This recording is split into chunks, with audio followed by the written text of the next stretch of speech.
Hello, lovely writers, and welcome to another Writerly Wednesday. I wanted to dive straight in, so let's talk about it. You've clicked on the link. You are ready to up-level your writerly mindset. And maybe in the past you've used things like affirmations and it doesn't seem to be helping. Well, let's dive in today into why affirmations, whilst amazing, may not be working for you and what you can use instead. The goal here is simply to get you to feel a shift and obviously feel good about your writing and get your writing done in the time that you would like to. But rest assured, even though I'm talking about mindset, I'm really talking about the balance between these two, mind being very different from brain, and we're looking to work more collaboratively with your subconscious mind. So, affirmations, I'm a huge believer and lover of affirmations, and if you've done any self-development or mindset work, you will have used them. Saying things like, I am a writer, right? Or I am a successful writer, or I am a best-selling author. All of these things, and we write them down and we post them all around our workstations, right? But if you're anything like me, what could happen as well is you've got that internal editor that is a friend for life, and she is somewhere in your mind, or he is in there saying, you're right. No, you aren't. And you automatically have that argument, right? So you're trying to stay positive, but it's similar to the issue that we have when we're trying to override our internal editor. Instead of listening, we oftentimes say, I'm just going to ignore it, but it's still there.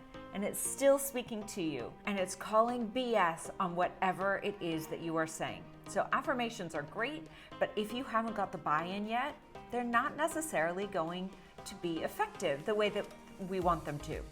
So what's the alternative? Well, it's not that far away, and you're just changing one letter in the word, and that is Affirmations. I'm going to include a link below to a really great website that's got 100 possible affirmations for you to use, and I'd love for you to tweak them to make them useful for you.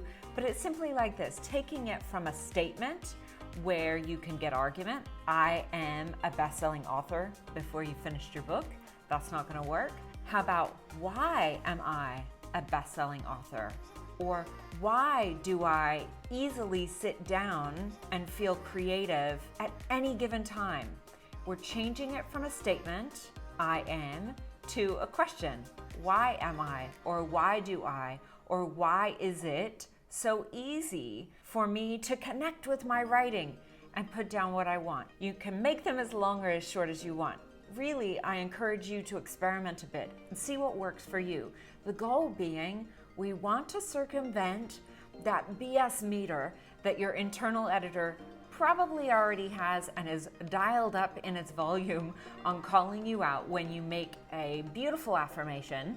Look, if you use affirmations and they're working for you, chances are you didn't even click on this. But if they're not always working, or they used to work and they're no longer working, I highly recommend you switch that I to an O, move from affirmations to affirmations. And by the way, if you Google it, you're gonna have to argue with your Google because it wants affirmations. We are so set on statements rather than questions, but simply flipping it just a little bit into a question allows the possibility that you are moving toward it rather than it's already here, and yet it's still a very positive construct. It's still said in that positive framework. Let me know, have you ever done this? Have you ever switched from affirmations to affirmations?